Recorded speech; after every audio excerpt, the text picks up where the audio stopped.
This is the Grind to Greatness podcast, your dose of unapologetic tough love. These are your hosts, Mary Hodges and Ashley Kane.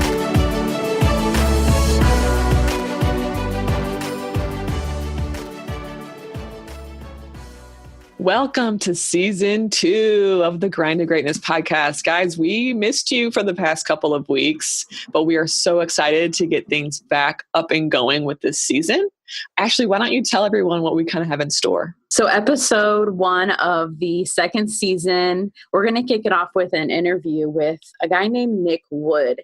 And Mary talked to him about a ton of great stuff. So we're going to have some insightful, other points of view on the show, which is really cool. I like to hear other voices besides just ours.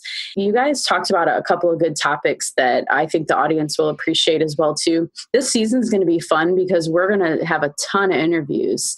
And we've been just prepping and making sure that we're ready for you guys. The break has been nice because I know that I feel ready to go for this season and preparation and everything. Yeah, the break was definitely nice, although it's, when you are on weekly and then you're off a couple of weeks, you kind of miss that, definitely. But I think it was much needed for the show and for Ashley and I to kind of go back to the drawing board like we explained to you guys at the end of last season. But we're just excited to get things started. So my interview with Nick was really cool. He is the founder of a company called Kholo. It's an app development software platform that allows entrepreneurs to take their app idea to market in 8 weeks. That's really, really short, guys. So if you are thinking of an app and you have an idea and you don't want to drop, tons and tons of thousands of dollars on app development, definitely check this out. Kholo, Kholo. Previously, Nick spent 4 years as a door-to-door sales manager for the Utah-based home automation company, Vivint. And he drops a lot of knowledge on just having that go-getter mindset. And I think you guys will really enjoy what's next. All right, everyone, we have Nick Wood on the interview today. We're so excited to have him. He's got a really, really awesome story to share and some great feedback for you guys. So let's get, Nick, we gave our audience pretty much a short bio already on who you are, but why don't you take a minute to give your side of the story and tell us who you are and what you do? Hey, thanks for having me on. I really appreciate it. So my name is Nick Wood, and I have a beautiful wife, 2 kids, and I'm just having the time of my life running this startup of mine. Awesome. And what is it that you do for a living? So our company, we take startups and we take their ideas to market in 8 weeks. And the theory is if we can do that, then they can get to revenue quickly. So you can get to market quickly, you can get to revenue quickly in theory, and then life becomes a whole lot easier. Raising money is easier. You can focus on creating a great product. You're not just playing short-term stuff, trying to create things that'll just bring in short-term money. You're playing the long game. And so, the whole theory is we want to get people to market really quickly. That just makes life easier. And so by doing what we do, we can charge people on a payment structure that really opens the market to anybody. And so we charge on a subscription model. So really it's pretty low barrier to entry. That's awesome. I like that. The audience knows I work with startups for a living. And so a lot of my clients could definitely use something like that. So I'll be sending them your way. Good. Yeah. The issue is it's usually just crazy money to get an app. And so, that was the idea is let's get people a chance to tell their story and to have an at bat. Right. I love that. So we brought you on the show to talk mainly about like how your mindset has helped you crush your goals and elevate your life, and just your personal journey to success. So when it comes to kind of talking about mindset, many people kind of think it's fluff and doesn't really work. They think it's kind of like the frou-frou stuff that only the weirdo people that live in the mountains like to do. But how would you respond to those naysayers? So I think the reason that it gets that name or that tag is, it gets overused, and it gets overused by people that don't do much. Let me answer your question. I'll share an example. So previous to starting my company 6 months ago, I spent 4 years selling. And I'm not talking about selling like you're sitting in a GNC store or a Foot Locker and you're selling sneakers or whatever. I'm talking about like going door to door to door, selling home security systems. And really the areas that we sold these in, they weren't areas you'd choose to sell. They're really safe. So we spent a lot of time in Northwest Arkansas, the headquarters of Walmart. It's a really affluent area and there's very little crime. So the reason I tell you that is I sold for 4 years, and in 2015, so I did it 2013, 14, and 2015 was my third year. And a couple months before I went out, I sat down with this coach, and I'm not a coach guy. I don't necessarily love coaches unless they've done something I want to do. It's hard for me to follow. You know how that is. It's like the trainer at the gym. And so I sat down with this coach, and he shared something, just kind of a little simple piece of advice that really I'd heard a couple times in my life, but it just clicked for some reason. And he said, if your goal is to sell 250 alarms, which puts you in a pretty elite category, because we usually just do it for 4 months out of the year. So it's a sprint. So if your goal is to sell 250, then just tell yourself you're selling 250 and make the actions match. Quit changing the goal. And I don't know why, but it just resonated and it clicked. And that year I actually sold 270. Awesome. And my income doubled. I mean, it was crazy. And it all started from that little conversation. It was just a mindset thing. I just said, I'm going to do it. And then I started to match the behaviors with that. So I just acted like I was that rep already. I was going to sell 250 and I'd already done it. Everything I did, my actions, everything I said, everything I did matched that. Like I was already that person. I didn't waste time. And lo and behold, I hit it. So it is huge. And that's interesting. You say that too. You say you already acted like you were already there. So on a day-to-day, what did that look like? So yeah, I'm the guy that believes the quote, that success leaves clues. So what I did is I just went and found the guys that were selling 300, and I was like, I'm just going to do what they did. And so I made a couple phone calls and I said, what did you do? I found a guy that sold 300 and he actually sold 18 in one day. And I'm like, so what do you got to do? And he walked me through the whole process and how when he sold 300, what he did, and he's out of the industry now. And I just did that. And so I acted like he did. I did all the things he did, the tactical stuff, and then just the mindset stuff. Like you're saying, like when I walked up to a door, I was like, I own this store. This guy is buying it. And I'm not into positive affirmation, but definitely the mindset. Having your mind in it's huge. It is absolutely crucial. Right. And I love that because we actually just released an episode a couple weeks ago called Squad Goals about mentorship was part of that, elevating your circle of influence. So it seemed like, and the advice that we gave was that you have to seek out the people that are at the level, playing at the level that you want. And so it sounds like you took that cue right away and said, this is what I want. So part of that means finding out who can help me and who do I need to listen to. 100%. That's the same. It comes back to the coach thing. You have to accomplish what I'm looking to accomplish before I'm going to listen, because that's the only way that it has any merit with me. Right. I always say, don't take advice from people that don't take money advice from people that have never had any money, or don't take relationship advice from people that can't stay in a relationship. Those are the problem is those are the ones that always give it, right? Yeah, absolutely. Absolutely. So you kind of already talked about this in a way about your story about hard work and success, but is there anything else that you can share about that? Yeah. So I grew up in a little town in southern Utah. And so everything that you probably, like every preconceived notion that you have is exactly true. It was about 2,000 people, and literally there's two jobs. And I'm speaking, there's not, but for the most part there is. You either teach school or you farm. That's it. And my dad farmed. And so we were raised on a farm, and we worked every single day that we didn't have school. That included holidays, that included Saturdays, that included, and I've shared this before, but we would have football, and we'd have the 2-a-days, which I think they just banned in college, which I wish that would have happened when I was there, but right. We'd have 2-a-days, and we'd have our morning conditioning, and then my friends would go and play Xbox and do these different things. And I'd go and I'd work on the farm. And then at night we'd come back, and I just remember thinking, this is crazy.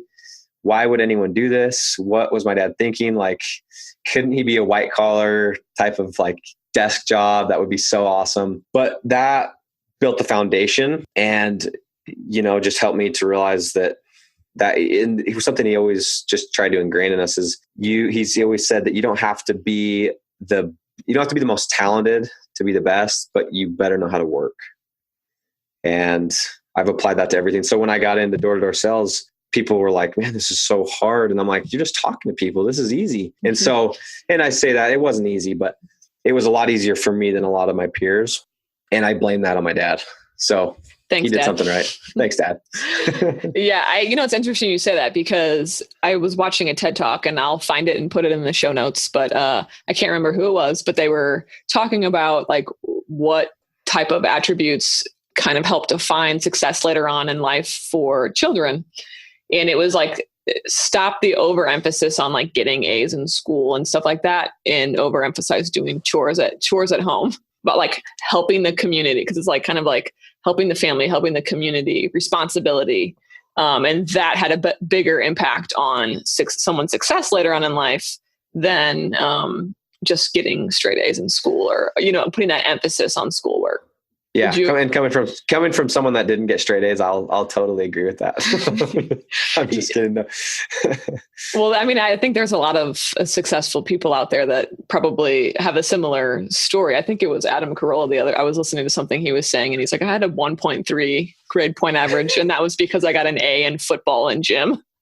There, see, yep, that's exactly right. So during that time when you were in door-to-door sales, because to me, when someone would say I'm in door-to-door sales, I'm like, really? They still do that? Like in this day and age, people still knock on doors. That seems like for most people, like you said, they would think that is challenging, but it seemed like you were already kind of prepared with the foundation to succeed there. But what kind of, what was your biggest challenge or fear during that time, if you had any?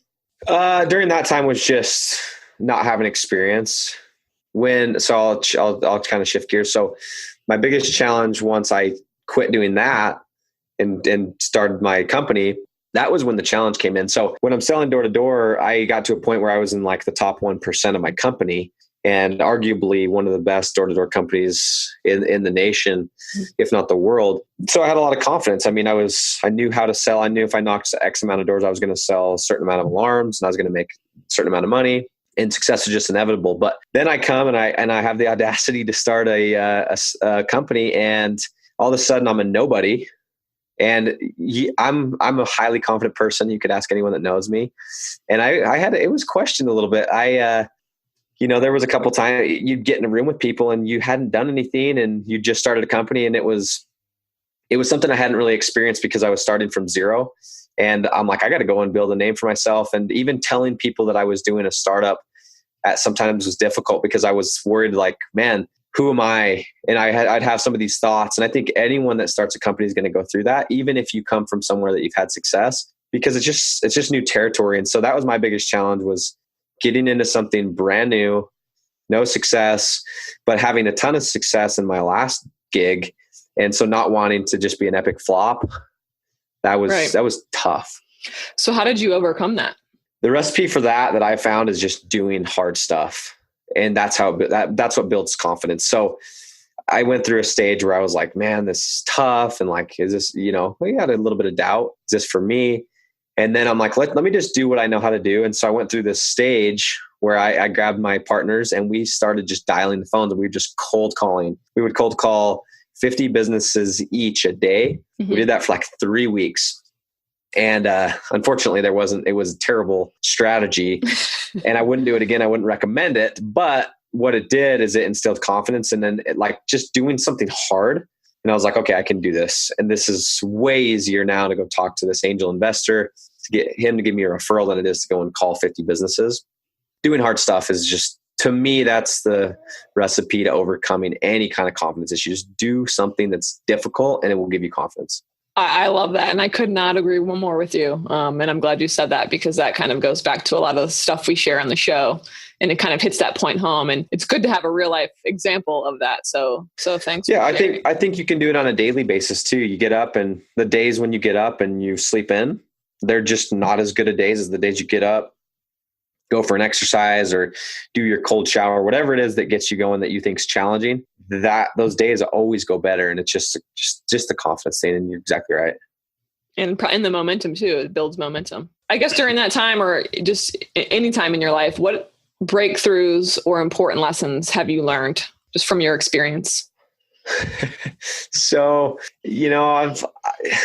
one of the things that I've learned recently with this company is that people are just people. So I always, I was one of those guys that would look up to I'd read Forbes and like, man, that guy, he's worth $20 million and he's whatever.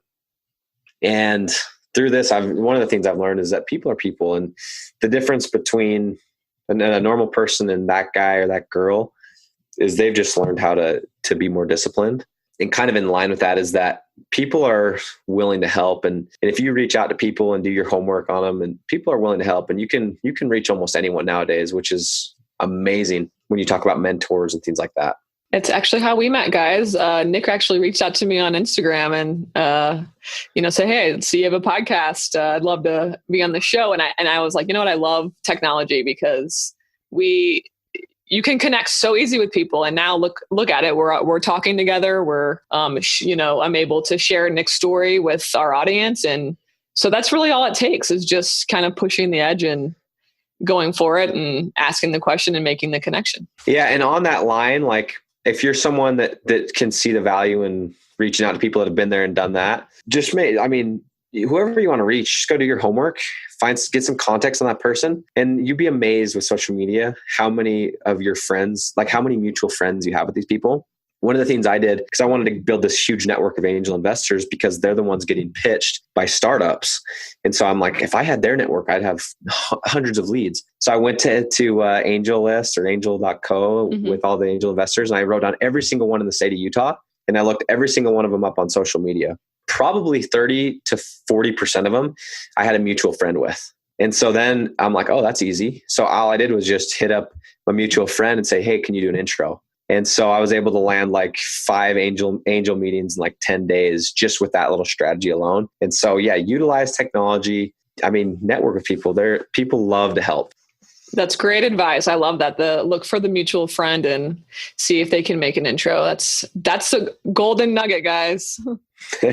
So how do you feel now that you've kind of experienced your own success? Like is there, I guess what I'm trying to get out is there really a difference in how you feel versus during that time when you're like in the trenches, going door to door, trying to make success for yourself, or when you're in the trenches in your new venture, when you're wrestling with those fears and self-doubts? Yes and no. I kind of come back, like I try and get around people that are on such a different level than me that I'm super humble every time I'm around them. And so every time I meet with somebody new, I'm like, I haven't done anything. Like, and so that's a whole nother conversation about who you hang around. But because of that, I'm like, I just don't feel like I've done anything noteworthy. And so I almost want to get back to where I feel as confident as I did when I was selling, because I was at the top. I'm comparing myself on a different landscape now. And so that's going to be a lot more challenging. It's a fine line between getting down on yourself or just motivating yourself. To me, that motivates me. Yeah. I just feel like I've got a lot to prove still. Really. I don't feel any different. I probably feel like I've got more of a chip on my shoulder now than ever. I can relate to that. I definitely can relate to that. Well, you're a father. His children are adorable, by the way. You have some really good Instagram photos of your family, and and we have a lot of parents that listen to the show, and I know entrepreneurship and even just like putting in that extra effort for some just seems really challenging because of time. But at the end of the day, children are probably maybe the biggest motivation. But as a entrepreneurial father, what advice do you have? Or, what can you say about work-life balance? Does it even exist? How do you manage that? So I got a chance to meet with a guy in Southern California, and this is in November, and he had sold a company for $60 million. And it was a tech company. And so I asked him this exact same question. So I'm going to use his answer because it's stuck with me.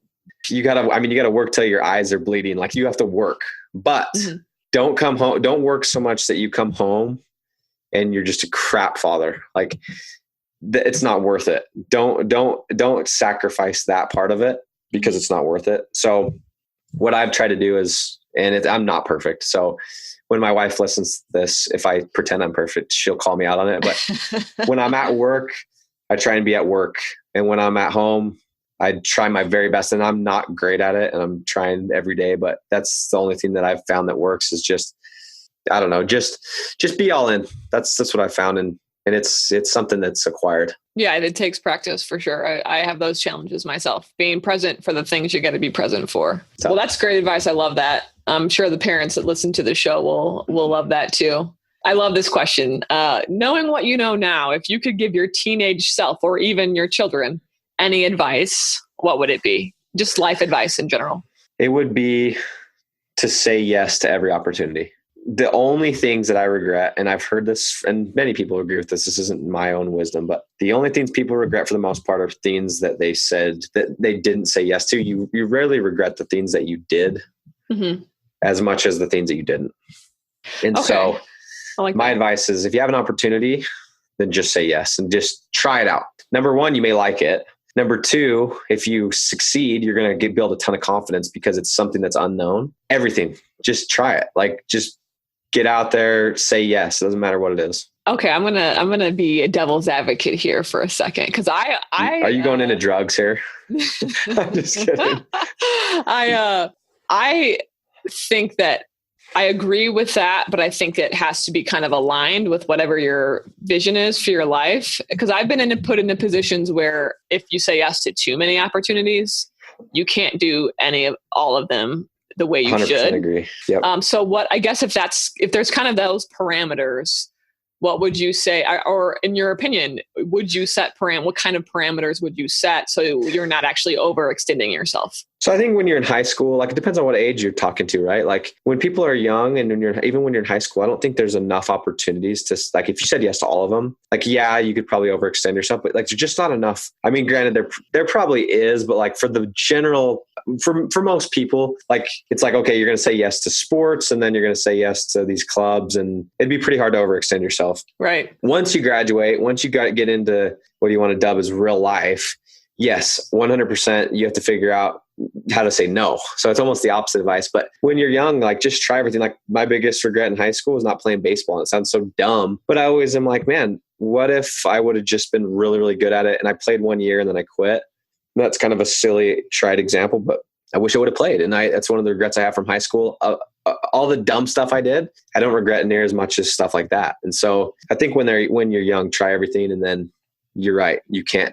There's not time for everything, but with the amount of opportunities you get at that age, then you're safe to do most of them. Yeah. And this is why I love talking to people, because, I'm in the say yes only to certain things. But I think when you differentiate it between age like that, especially if you're giving advice to your teenage self, saying yes at that time is very important, because I had some of those same regrets. I mean, I played sports, and that's really all I did. And I probably could have had more opportunity and tried new things and added other things to my life, even in law school too. I mean, that was one of my regrets from law school. I had a lot of fun. I lived in Miami. I don't regret any of that. I don't regret any of that. But I also wish, like, hey, there might have been more ways for me to get involved, or more ways for me to make connections than I did. So I bet if people look at all the things, some of the things they're most proud of, there's things that they went out on a limb and said yes to that were scary that they would have missed out on. And so those are the things I'm like, man, how many more of those could I have if I would have said yes to, Yeah. That's where that comes from. So we're going to we've been talking a lot about you and just your personal advice. We're going to kind of shift focus to our audience and giving advice from what you know to our audience. And we're kind of talking about mindset here, and, how you have used mindset to reach a certain level of success. How is it that a person even knows if their mindset is something they need to work on? So first of all, I want to say that, like, I hate when people give advice. This is what is true to me. And so take it with a grain of salt. I always take stuff with a grain of salt, because no one knows what they're talking about entirely. So I just hate when people give advice, because and certain people can, right? With that said, in my experience, I think there's no person out there that doesn't need to improve their mindset. The one thing I think that may be a good indicator that you need to work on it is with your confidence. And if you have low confidence, and if you're dealing with self-doubt and stuff like that, it's all mindset. Take, for example, the guy or gal that you see whether a work setting or the gym, that literally has nothing going for them in that realm.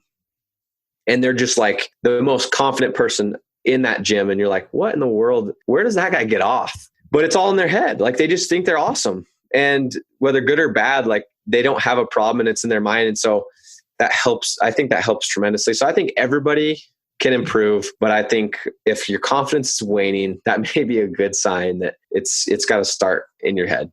Gotcha. So in terms of, well, I guess what book would you recommend to the audience if there's like a way for them to start improving that? Is there a specific book out there you think that would be helpful? Maybe your favorite? The books that I like to read, they're not necessarily like books on mindset or books on this or that skill. So the one book that I just absolutely love and I keep listening to over and over again is it's the biography of Elon Musk. It's by Ashley Vance. And the reason I think that this would have been my answer, even if it didn't have to do with mindset, but when you read books about people like that, it just shows you like how small you're thinking. That guy literally thinks he's going to build a tunnel system under LA and like solve traffic problems. And so I'll listen to that on audio or I'll read it. And then I come back to my own world and I'm like, holy cow, like, where am I? What am I doing? Like, there's so many, that is such a big scale. And like, I'm worried about my customer that keeps calling me. Like any book on someone that's like that, like an Elon Musk or a Peter Thiel, love it. But that book is amazing. I'm glad you said that because I have an Audible that I have to get in the next couple of days. So that is going to be it. That is get that one. Get that one. He's I've listened to it twice. So for anyone in the audience that does not know who Elon Musk is, can you let them know? Yeah. So Elon Musk, everyone would probably know him as like the Tesla guy, but he also he had a lot to do with PayPal, Solar City, and SpaceX, which is a company that builds rockets, and they just landed a fat $1 billion contract.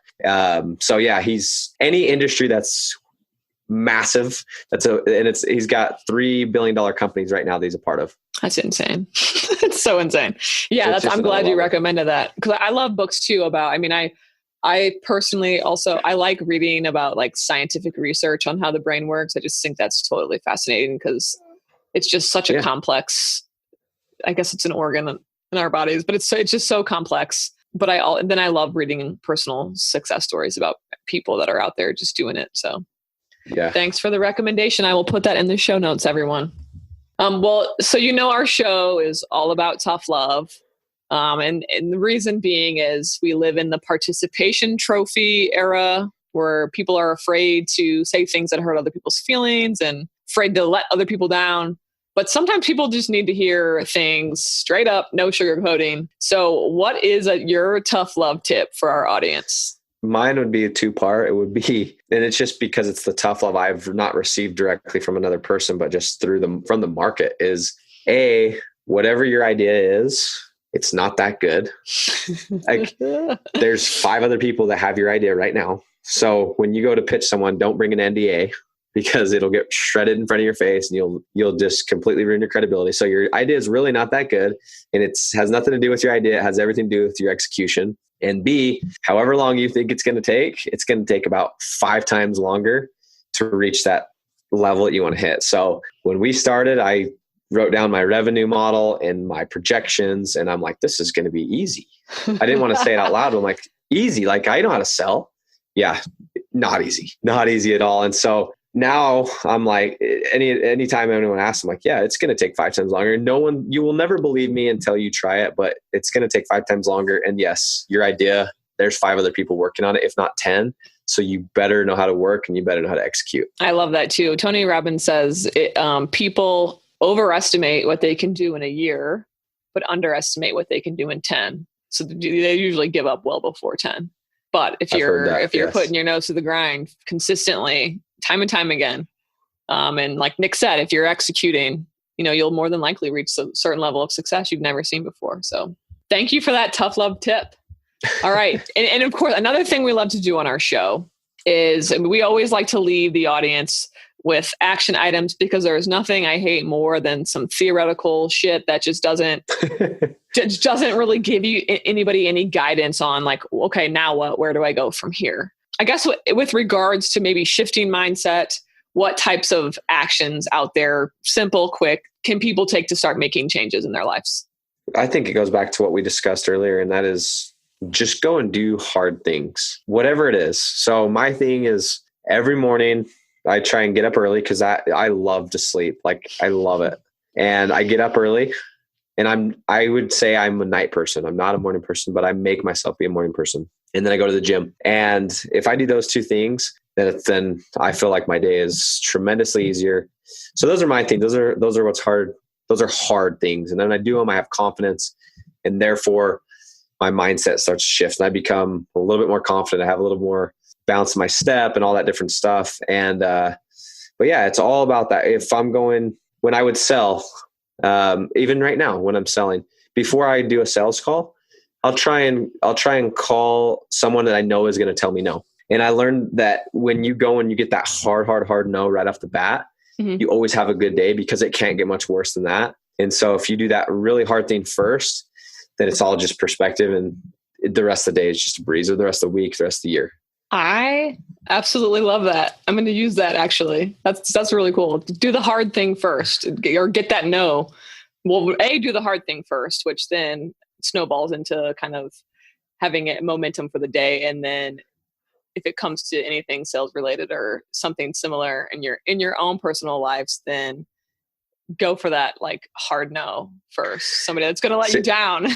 Yeah. And you just know, like, it's not going to kill you. It may feel like it's going to kill you, but just go fail, like go do something that you know you're going to fail at. And then sometimes you succeed. Like I would hate when I would have a good first sales call, because then I'm like, now I got to get the no still to be like really scrappy. But whenever I would just get smashed, like right now, like I'll call someone and they'll just be total just, oh, you know what I mean? Yeah. Then I'm like, oh, this is going to be easy because no one can be as rude as that guy. Nobody. So Yeah. I'm just dialing. It's all perspective, which comes back to mindset. All right. That is awesome. Well, where can the audience find you? I'll post links in the show note, but why don't you tell them while they're listening where they can find you? Yeah. So anything, Instagram, LinkedIn, I mean, you name it, it's Nick Kholo. So NickKholo. And feel free to reach out to me. Like do what I did. Send me a DM or whatever. I love connecting with people. And if you have an idea that you'd like to run past us to see if we can develop it and what it would cost, feel free to reach out. Awesome. Well, Nick, thank you so much for your time. You really gave the audience a whole bunch of wisdom, and even me listening to you. So that's why I love doing that. Again, appreciate your time, and we are going to sign off.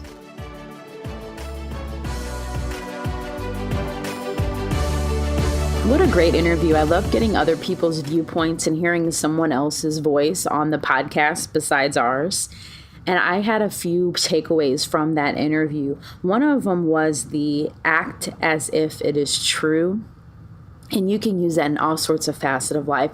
That notion that you already have the things that you're seeking in life, that goal that you want to get, that material thing you want to get, that happiness you want, acting as if you already have it.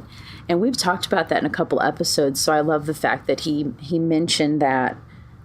Yeah, I would agree with that. I think my favorite point was do the hard stuff first. And that kind of goes back into, we talk a lot about the 5-second rule to like propel yourself out of bed or just get you into action. But when he said, make that first, like go for that, like no first. Because he's in sales, you guys. When he told me he was in door-to-door sales in this day and age, I was like, God, that must have been like super challenging, because that's just not how people really interact these days. But he went for that really hard no first, because then that kind of set up the rest of his day to be like, oh, this is easy. I got this. Who could be worse than that? And then just the fact that he, like when he said, do the hard stuff first, get up earlier than he wants to and go to the gym. And if he knows he can start his day out like that is a push.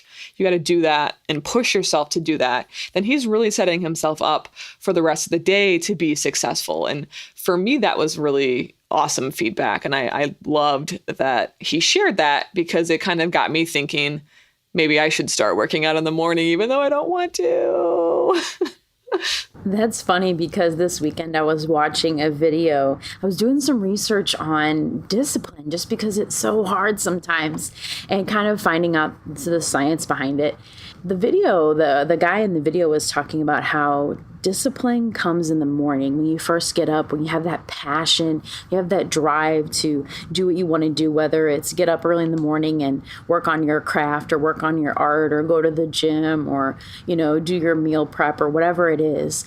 The passion doesn't come at the end of the day whenever you've done your whole day, and then you're supposed to come home and be excited and passionate to go do the thing you're supposed to be doing. And I really love that point, and it kind of goes into what he was saying. Yeah, I thought that was great. I love the idea, guys, of bringing guests on the show because, Ashley and I can sit here and tell you our perspective. And then another thing where I think it's important is Nick was like, I hate when people say I'm giving advice because I can just tell you what has worked for me. And who's to say I know what I'm talking about, And I think it's important for us to have multiple voices on the show because everyone has something to offer. And, I learned from Nick, Ashley learned from Nick, and I really hope the audience has learned something from him and for the future guests that we will have on the show. One other thing I loved about the interview was when you asked him about becoming an entrepreneur and what did that look like for him. And he said, I just had to get in there and do the hard stuff. He mentioned making 300 cold calls in a week. And if you do sales, you know how crazy hard that is to do, to just get back on the phone and grind it out. And it goes along with that competence, confidence loop. What's the loop you always talk about, Mary? The competence, confidence loop. Yeah. That's exactly what it is, guys. Yeah, and there's a book out, and it talks about how hard work and talent, you can excel over the people who have just the talent with hard work. I thought that was a cool point too. Yeah, so I really enjoyed that, and I'm looking forward to doing more interviews and having Ashley join in on interviews as well. All right, guys. Well, thanks for listening. We appreciate it. We love you guys, and we'll talk at you next week. Peace.